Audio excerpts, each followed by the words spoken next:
Hey there, welcome to saas.unbound, brought to you by saas.group. I'm your host, and Dana, and this is the show where we chat with inspiring founders and experts to get an inside scoop on how they made their business success.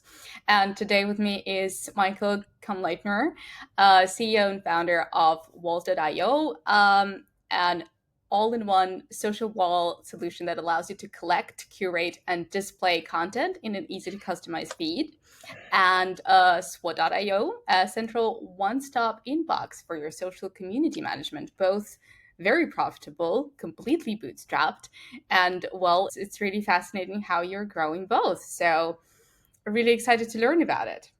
Hi, Anna. Hi, everyone in the SaaS Unbound community. I'm happy to be here. Thanks for having me. I'm looking forward to our conversation. Sure, thank you for joining. So I guess first things first, let's start a little bit with your background and how it led to both companies. You know, how what got you so inspired that you thought you wanted to build this. Yeah, sure. Let's go back in history a little bit. So, I Totally. originally have been working as a software developer like 15 years ago as a web developer. So, have sort of technical background, although in the last few years I'm not that hands-on anymore. But I used to be a programmer myself. And around I think it was 2008, I got super excited about the upcoming new social media platforms back then. So in 2008, for example, Facebook first announced and published their first API, which suddenly made it possible for a small little web developer like myself to build funny little apps and put it on the Facebook.com application or domain. So I found that super interesting, and it also was a good fit for me since I've always been like on the intersection between engineering and marketing. So dove into that topic and started to build small little Facebook marketing apps. Now, in hindsight, you would say probably quite absurd and stupid little apps, like things like bringing your live radio stream into your Facebook page, or countless little competition apps and photo challenges. But it was a very exciting time, and I was one of the first here in Austria and in Germany as well to build these apps. So when we saw that social media became a thing or a business thing, and uh, I founded a small little boutique software agency, and we were doing just that, building marketing apps on top of Facebook, but also other platforms, which probably most of the audience can't remember anymore, like MySpace, or in Germany, StudiVZ, if Yeah. anyone remembers. So that was the MySpace was first still step. alive. Oh, Yeah, wow. exactly. Yeah, like in the very early years, MySpace even had an API, and also the German platform Xing, which is of course now mostly made obsolete by LinkedIn. But back in the day, we had quite a range of social media platforms allowing brands and companies to put their applications on top. Yeah. Yeah. Okay, that's exciting. So, when did you decide that people just want to bring everything together and brag about their life, or, in terms of B2B, brag about the way people talk about their product on the internet? Yeah, so that sort of was a slow process. Like I said, in 2008, 2009, when we started doing social media apps, there was no business because there was almost nobody, no brand, no company aware of the possibilities, and it only slowly became a business. And what happened next is that out of that agency context, we learned straight from our agency customers, we got the product ideas. And I specifically, our first product, SWOT.io, was born directly out of customer needs. So we saw that companies or bigger brands suddenly face a certain volume of conversations and interactions on social media, which they had to manage. That's when we came up with this inbox concept. So we invented the social media inbox that collected all the private messages, the comments that you received on the various social media channels, and presented them in one unified social media inbox, which you could then, together with your team, work through, make sure that every customer, every fan got a reply in a reasonable time. So that was clearly coming from our agency experience. The need was there. We saw that we could do something about it, and of course, we were very eager to break out of custom bespoke software world and actually productize an application that had a certain potential to scale. I remember back then, I had a co-founder back then, Andreas, and we were like having breakfast once when we were just starting with SWOT.io, and we were sitting there and thinking like, it would be so cool. It would be so cool if we could have 20 or 30 customers with SWOT.io that would allow us to reduce our agency work. And that was really where we started, like very, very humble and Baby down to steps. earth, baby steps. Nowadays, of course, SWOT.io has like several hundred customers almost. We are getting at the point where we are counting customers in 4 digits. So that already shows you where we started and where we are today. Of course, it was a wild and long journey, and being bootstrapped, of course, it also meant that this journey, we were growing organically year over year, and maybe or probably took a little bit longer than if we would have gone the venture funded way, but luckily turned out well in the end. And of course, same story or similar story with my second company, with Walls.io. Again, we have seen the need from our agency customers. We have seen the need that brands want to know and want to collect all the buzz about them out there on social media, whether it's through a certain hashtag or by tracking a keyword, a certain topic, an event, for example, a trade show. Walls.io would then collect all those social media posts and make them available to our customers for curation. And as you so pointedly said in your introduction, for curation, and then of course for displaying it or using it on several or different channels, websites, widgets, mobile apps, and so on. So in both cases, both products, I wouldn't claim we had like this super cool great idea on our own, but we really learned from our agency customers what is a need, what is a place and niche that we could fill with a potentially scalable product. That's how we approach that. Right. Okay. Super cool. And I guess the revenue that you were making with the agency was something that you used to build a product in the first place, and then slowly, because you were bootstrapping, you focused on the revenue. And well, how long did it take for you to become profitable? How long did it take you to forget about the agency world?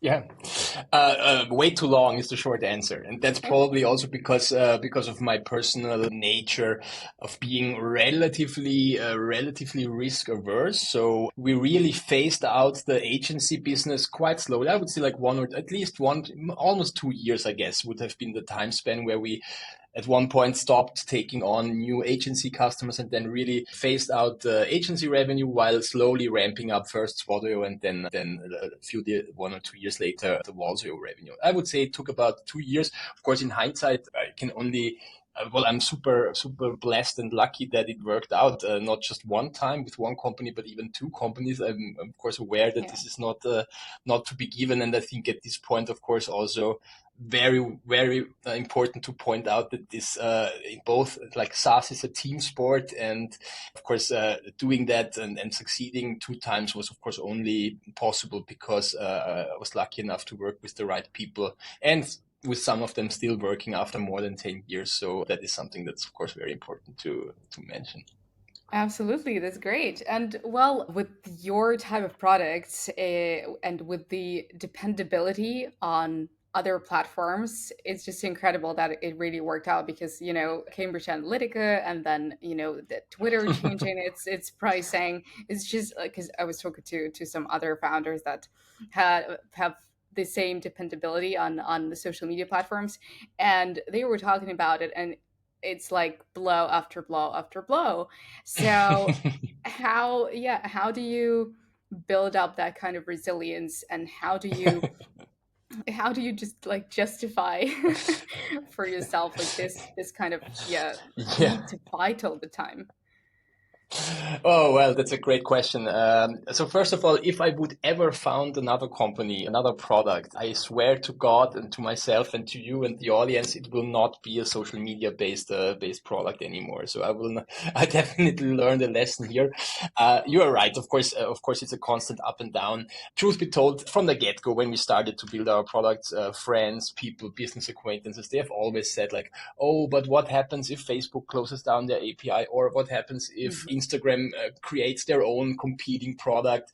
So the dependence and the risk, of course, was always present, and we were not completely naive to that. It was like a trade-off to make, built on top of these super growing platforms. Comes at the price, and the price is a dependency, and sometimes a lot of gray hair, stress, and busy times. You mentioned the Cambridge Analytica scandal when suddenly Facebook, I don't know, they closed down a range of their APIs overnight without any warning, Yeah. which of course brings you puts you in a very difficult place when communicating and explaining to your customers.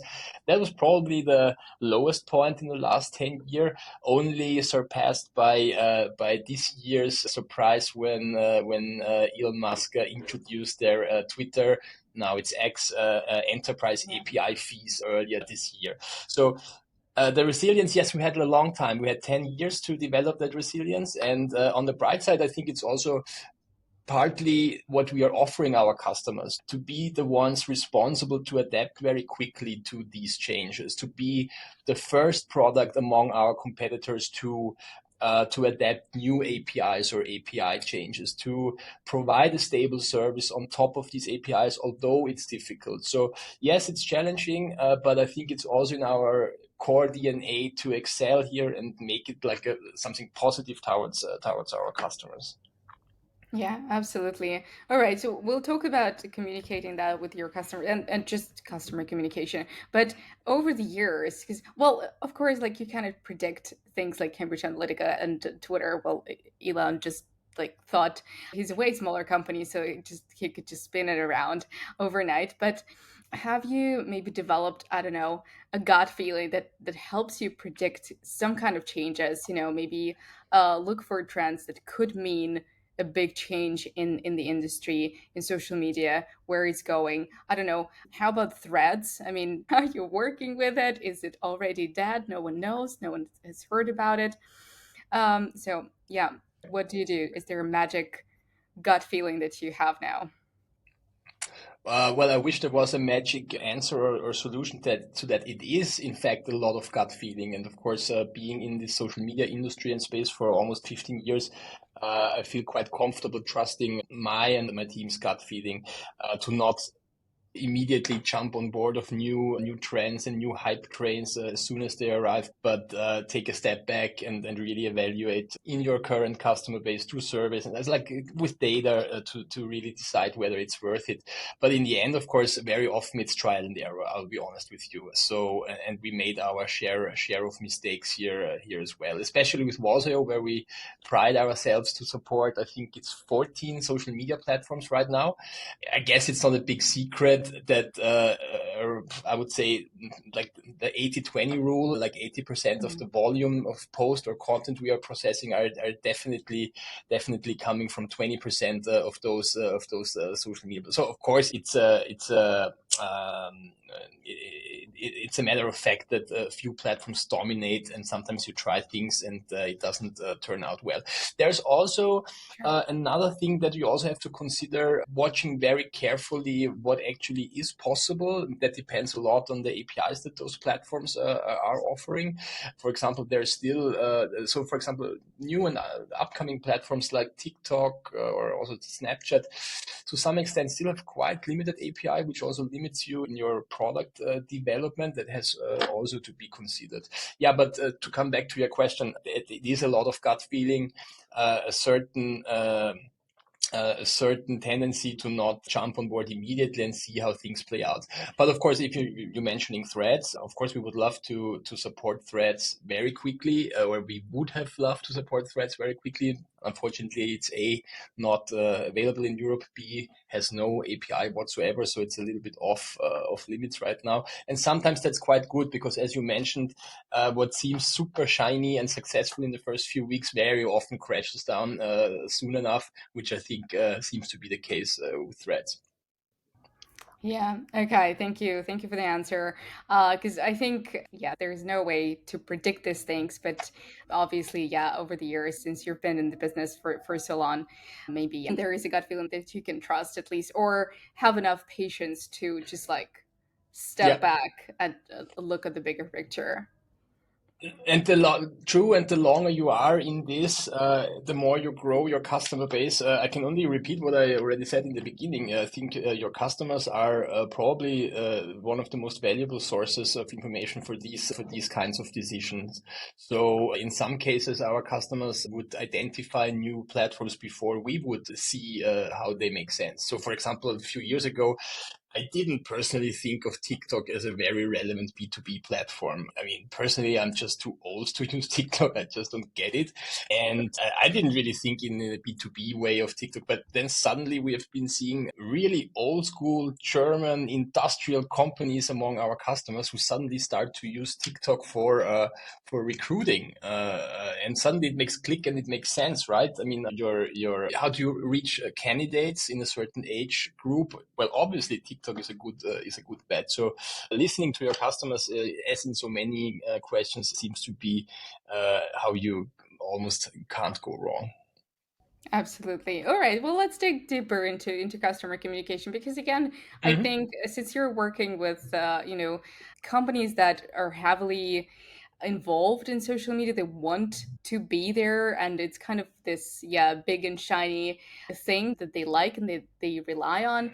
Are there any specifics to talking to this customers, because I would assume there is a new platform, hey, let's do this, it's super cool, we want to be there, we don't want to miss out on the opportunity to be the first, you have to build it, or we churn, we go to the next guy.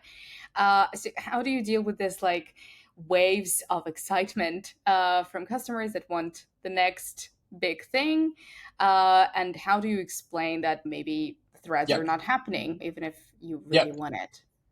Yeah, I'm coming back to what I said before, and then it sounds like an excuse, but it works our way. If we are facing such a hype phase, and you're right. So when Threads came out, I don't know, 2 months ago or something like that, what happens at a company like Walls.io and probably also at Swallow.io, suddenly you will receive an influx of current customers who are asking for support. When are you going to support Threads? And we are like, okay, come on, the platform launched yesterday, and you're asking us when do we support Threads? So first of all, chill. And what really helps us, I'm sorry, I'm joking, but what really helps us, of course, is Yeah. the truth, the fact that we can say, okay, at the moment there's just no technical way to integrate properly, no API, and that gives us some sort of time buffer where we can do the work, where we can do the research, where we can see, is this really a meaningful addition to our portfolio of platforms? Does it match with our current customer base? Or would it open up new customer segments? Because, of course, not always it's sufficient to make such decisions based on current customers. Of course, you also want to think about extension and new segments. So you have some time. So we win some time by these technical reasons why we can't immediately support a new. That's very helpful. It sounds like an excuse, and maybe it is to some extent, but I stand by that.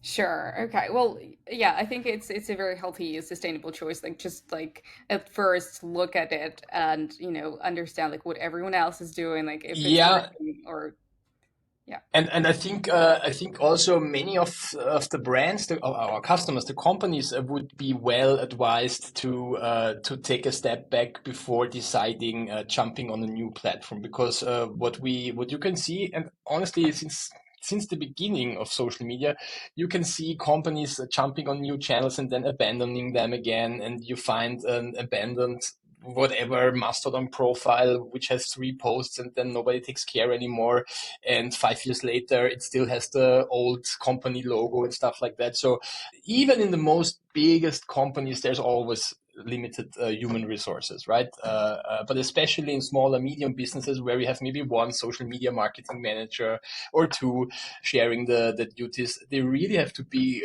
considerate about how to spread their resources among different channels. So I think uh, I'm not going to teach them how to do their decisions, but I would say sometimes it's also good for them to maybe take it a little bit slower and have like a strategic approach, which platforms to have a presence on.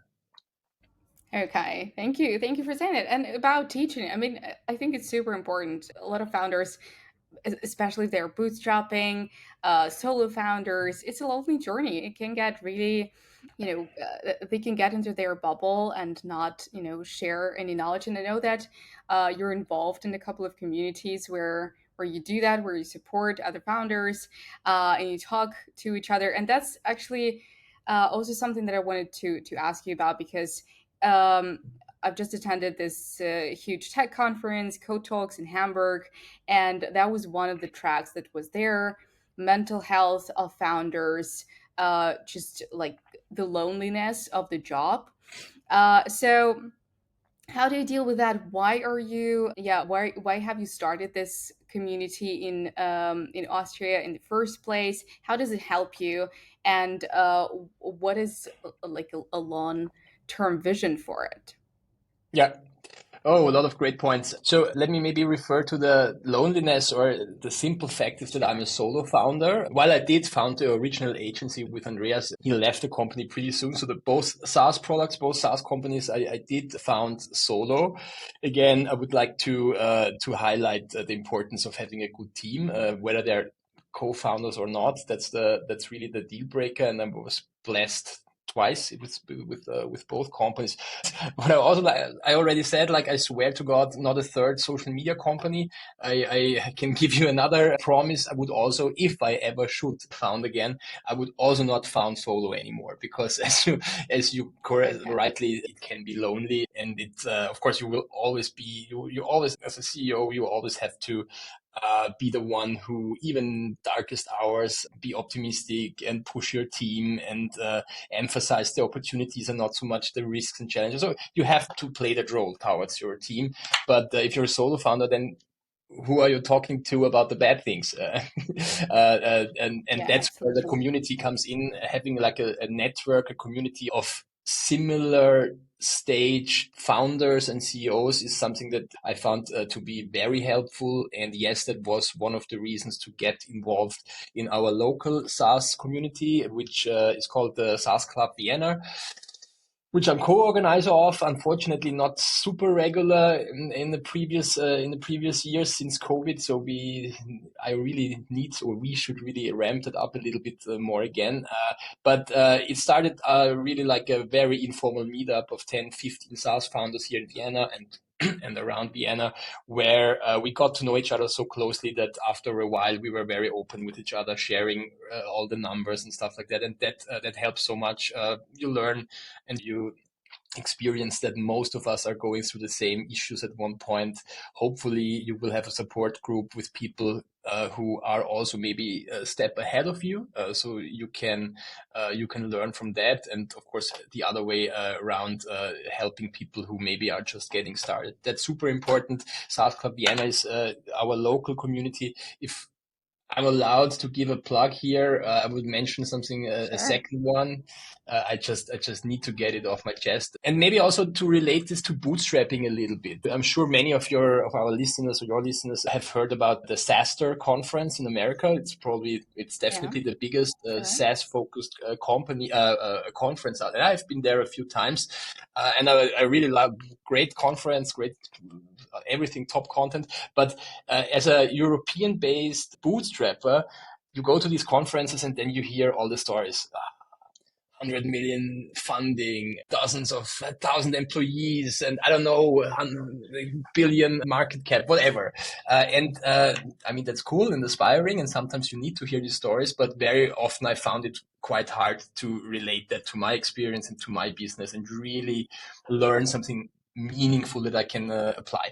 Long story short, there's luckily a very good conference in Europe as well. That's the plug.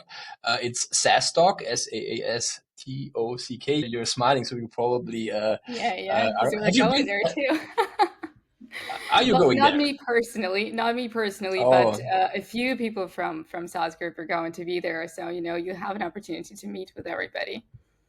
oh, that's great. I will definitely make sure of that. So SaaStock is a conference I've been attending. I will be attending now for the fifth time, which I think is a testimonial enough. But not just that, I'm also trying to bring people from my team, people from other companies here in Austria. So, and around the saas.doc brand, Alex, that's the founder of saas.doc, also created a community program that's called saas.doc Founder Membership, which is like for founders only. And again, not all, but many bootstrappers and people in companies which are much more relatable in terms of the stage they are in, and that just helps so much. So that's a big recommendation for everyone. The conference is in October, so there's still a few weeks time. Tickets, I guess, are still available. If you No, are they're looking for, sold out. I just saw today. oh really? Yeah, Oh, oh, I didn't see that. Oh, that's bad luck for everyone. But sad. maybe Yeah. still you can try. Yeah. Okay. That's true. Yeah, yeah, yeah. No, absolutely. I mean, that's what we're also trying to do. Well, first of all, for our brands, obviously, we're building this like knowledge hub. So to make Yeah. sure everyone kind of knows what everyone else is going through, because they're standalone companies, but sharing their knowledge and like what they learned elsewhere, what they learned from their customers or from other founders is so important. And we also started doing our own events. We did one in Hamburg, and the last one was in Barcelona. And also, that's what everybody's sharing. Like, it can get lonely, even with the co-founder, right? Because then, well, it's two of you or three of you. Anyway, you're still in your bubble. So yeah, knowledge sharing is absolutely great. So does that help you kind of like overcome any points of like burnout? Well, I guess everyone is different there, and it changes also over the course of the years. I mean, again, I'm feeling really lucky and blessed to have had the chance to create or build two profitable bootstrapped SaaS companies, mostly in parallel, thanks to my team. But on the other hand, of course, there is this saying: once you're lucky, twice you're good. And I rephrase that to myself sometimes, and I think more along the lines of once you're lucky, twice you're stupid. Because how did I end up with to run two companies at the same time, which is sort of stupid in a way, right? Spreading yourself too thin across two CEO roles took me a few years to really understand and realize that. Luckily, I then was able uh, to uh, to hand over management of Swodeo to my team, Right. in particular my then CEO, CTO, Johannes, who has been with me for 10 plus years. So I had like great management there, which allowed me to focus on Walseo now for the last 2 or 3 years. So that was like a key moment for me to keep my sanity. But like I said, everyone is different. For some it's sports. For some it's therapy. I've tried all, and to some extent, I can also recommend trying all of those things.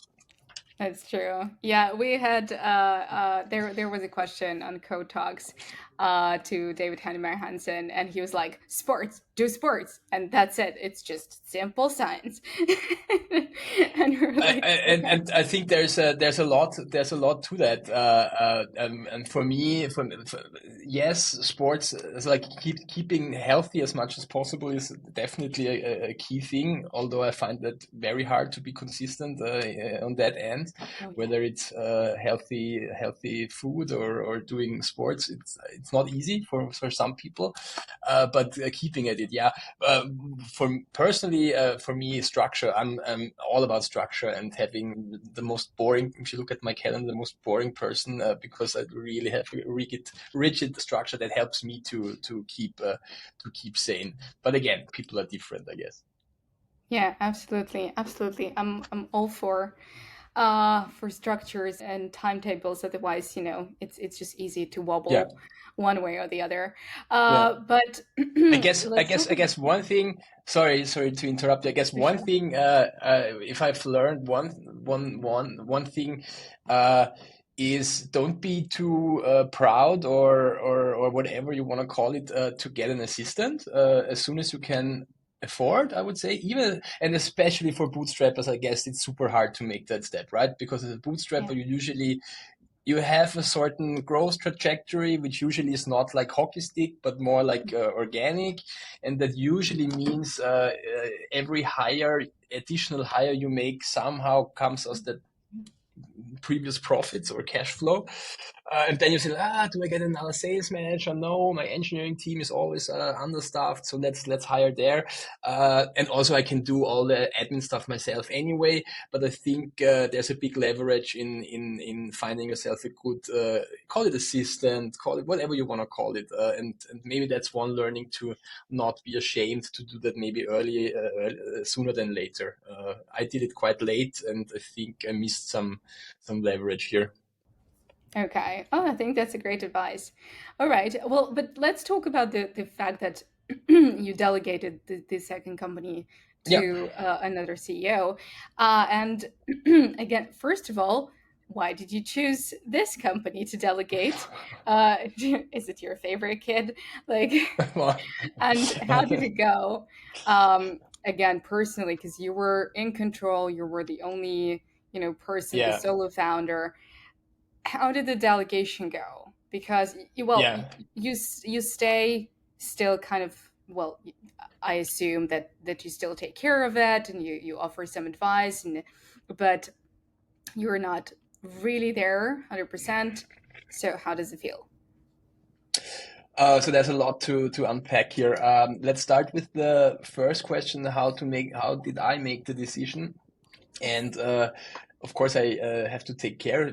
Some people might be listening to this from both of my companies, so I would, Sure. so there is no favorite child or anything like that. In the end, I'm a very pragmatic person, and so I decided to go with Wasio for a few reasons. Swadio back then and also today was more mature, quite bigger, and had a obvious there was an obvious choice for a successor for the CEO role. Like I mentioned, that's Johannes. So I knew Johannes for plus 10 years, so there's no trust issues at all, which I guess for me would be a problem to hire like an external CEO. I couldn't even imagine that, to be honest. So I was very happy that I had an obvious candidate here for the CEO role. I also would like to say that personally, I feel more comfortable in the smaller company. I feel like I can provide more value in the little bit earlier stage of the company. Swadio back Hmm. then, that was like 2 or 3 years ago, already was like at a headcount of 30, 35, something like that. So that's when you stop to have the ability to work with every team member directly. You mostly speak to team leads or C-level. And with Wasio, it was way smaller back then. I could do what I like to do best, like work directly with most of my team members. So that was like more emotional reason that I feel more comfortable in a smaller company. But again, most were rational, pragmatic reasons that I just knew Swadio would be in very good hands once I leave. And about the delegation and leaving, how it is today, I have a quarterly workshop with my Swateo management team, and that is almost all my involvement. There's no operational involvement. There's these 4 strategic sessions each year where we work together. Otherwise, I surprisingly managed to be disciplined and not involve myself. I think that's key, very important. I mean, didn't want to be the guy shouting in from the sidelines and giving great advice. It's everyone knows Hey, that just person, around the right? corner, like I'm still Uh, here.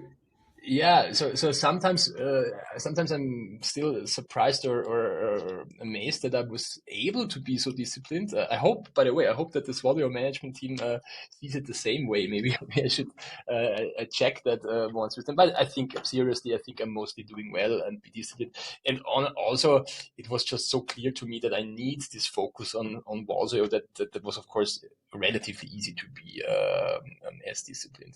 And also, it took quite a long time. Like I said before, I tend to do things a little bit slower than other people might do it. I think that's also a reason why I ended up bootstrapping and not fundraising. Um, and so that means the transition and handing over the management, the CEO role, was also, I think, a 2 year process, something like that, where we made sure that all my responsibilities are handed over to the right people. We find any missing links in the org chart. So we had to hire another position like for financials and stuff like that. So we took our time and think that paid off in the end. Perfect. All right. Yeah, very, very sustainable, very in line with the whole bootstrapping Yeah. journey. All right. I think, yeah, that all connects somehow, right? This approach to do things a little Yeah. bit slower, sustainable. I think that that matches very well with the decision to bootstrap. Right. Okay, so just a couple more questions. First one is, can you share a hack that works for you? Basically in anything. Maybe a lot of founders lately talk about hiring, like how they choose the right people for the culture that's already there, because it would Hmm. be easier to then integrate them into the team. Or, I don't know, sales, predicting the downturns, Hmm. anything, something that you go back to and that always works for you. Let me think. That I don't think there is one hack that always works. Unfortunately, most hacks I think have Yeah, limited magic powers. That's true. life cycles. And so if you think about growth, like marketing, sales, my primary experience is that all these magic hacks and silver bullets, once you try them out, you see, yeah, maybe they work sort of, but nothing really gives you this. I never had this hack or Yeah. worker trick that immediately boosted my sales or my market, unfortunately. So I don't believe in that anymore. Let me think. So speaking of growth, what I found exceptionally beneficial for Walls.io is to do partnership programs, maybe sooner than later. And partnership programs can be, of course, on the distribution side, like people reselling your product, depending on your go-to-market, of course, that makes sense or not. But also product integrations, like making sure that your app is connected and integrates well with other platforms that are in a similar space. Building a partnership program was very crucial for our growth in the last 2 or 3 years, and is something that I don't see as a hack, but something that I also wish I would have started a bit earlier. So that's one thing that comes to mind. All right. Okay. I think, yeah, partnerships are often overlooked for whatever reason. Often perceived as a bit more complicated than anything else. But I think they work magic, really, Yeah, if you crack the code, right, and really see like what there's you're a looking for yeah in your partner. there's a lot to crack and learn here as well, and a lot of mistakes to make, like choosing the right partners, how to align, how must they be aligned. For example, I don't know, it doesn't make sense to partner with a software product with Mhm. 100 euro average revenue per account when my product is 1000 ARPA, because how are we will never be perceived or sold as an add-on if we are 10 times as expensive. Or what if they are product led and we are sales driven? Also not usually a good match. So a lot to crack and learn, but again, makes sense to invest in this, have the people doing this. It's also a lot of work. Partners need to be taken care of. Often they need to be motivated to do their share of Yeah. work. So there's a lot of involvement necessary. But again, yeah, definitely worth it. Maybe maybe going back to the founding days, Mm. because I talked to a lot of aspiring SaaS bootstrappers, SaaS founders, and I'm not sure you have probably more over insight or overview on that.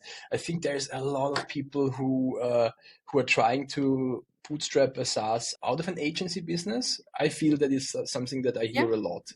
Sure. Uh, and again, I'm lucky that it worked 2 times for me, but I also know dozens of examples where it didn't work out. So, I mean, if someone in the audience is running a small agency business and thinking about productizing, uh, I would just advise them to be extremely disciplined by dedicating or maybe even like separating the resources, the human resources. Like what we did is when we phased out the agency business, I basically said like, okay, these two developers, they are forbidden to work on agency projects. Never ever can that happen. There must be a firewall because, of course, the short-term revenue is always tempting, and what happens then is that, of course, your SaaS product is on pause and nothing gets done. So, if you're planning to do something like this, please make sure that you have dedicated and resources, people building the SaaS product, not the customer projects. Okay, I think that's a good one. Yeah, because it sounds very romantic to like productize something and just like make money in your sleep, but then it's just so much structure that is required there. And I know a few stories where people would go back, because being in the agency, in the service business, just offers you a lot more freedom. So yeah. And I mean, that's a pit. Yeah. Yeah. And of course, there's nothing wrong with an agency business, but I think for me it was clear that the agency business is a means to an end, and I wanted to build something more scalable and was just more interesting to me. And it would be super frustrating if you invest a few years and then because you didn't dedicate enough resources to your product idea, have to discontinue this and go back to being a full-time agency. Yeah. Okay. All right. Well, the last question is the usual question. Everyone gets it. What's so far the biggest win and the biggest failure? If there might not be a failure, might be a challenge, right? But yeah, maybe for you personally or for a company. Mm-hmm. So what I'm most, if you want to use the word, proud of, or what I think was my Sure. biggest achievement in the last few years was definitely uh, having the guts to first of all separate and spin out both companies, because back then we used to be in one legal entity, which came with its own its own bunch of problems. So separating the business and then handing over the management of Sword.io, discipline about it. I think that is my personal biggest win of the last few years. And yeah, That's wonderful. I've already talked about it enough, but I think that was really super important for me. Again, I'm blessed that I wouldn't be able to think about a big fail, but in hindsight, and again, my nature is probably more risk averse and take it slow and make sure, etc. But I wish I would have made some decisions quicker and sooner. Whether it's hiring that next employee or maybe even going quicker from agency to product. So that's not a big fail, and maybe it's just the way I am, and I'm not complaining. It's all good, but that would maybe be something in the second attempt or in a second round. Oh, and you mentioned recruiting. When you were asking for hacks and recruiting. I did. I think there was one situation where so everyone. So first of all, I have to point out that I was really lucky and happy to have some very early, very great hires among my team. But what I did wrong was, and there were actually a few occasions in both companies. So just to not single out any particular case, I made a mistake more than one time, unfortunately. Whenever it was about finding a new manager, a new team lead, for example, for the engineering team or for the sales team, the tendency to try to to find a quick solution would be to try to promote from within the team, which of course has a lot of advantages. It's faster. They have all the domain expertise. You don't have to Yeah, onboard them sure. so much, etc. But it kind of made me blind to realize that maybe not everyone is actually a good fit for this kind of role. Maybe in one or two cases I was even pushing them to take over the job when in reality they didn't really feel like it. So that is maybe a mistake that I not made not just once, but unfortunately more than one time, that I just was looking for a quick solution and I believed in it, but I was blind to the fact that it actually was not as good as a pick. Okay. All right. So you wanted to avert a little bit from your usual slower setup to a quicker solution, and then yeah. So just stick to your guts, huh? Yeah, Yeah. Okay. All right. right. Well, I mean, that's great that you cannot really pinpoint any big failure, and I hope it stays that way because, well, as far as I know, you guys are steadily growing, super successful. It's really exciting to see what you put out there in terms of content and how you grow. So, yeah, really excited to see what's coming next for you. Thank you for sharing your story, and yeah, I hope we can do it again sometime. Would be my pleasure. Thanks for having me. I'm looking forward to see some of your team in Dublin soon at SaaS Talk, and shout Definitely. out to all the SaaS Group founders, some of which I know personally. You're doing a great job and was happy to Thank be you. here. Okay, thank you for being here and take care. Thank you, Michael. Bye. Bye, Anna.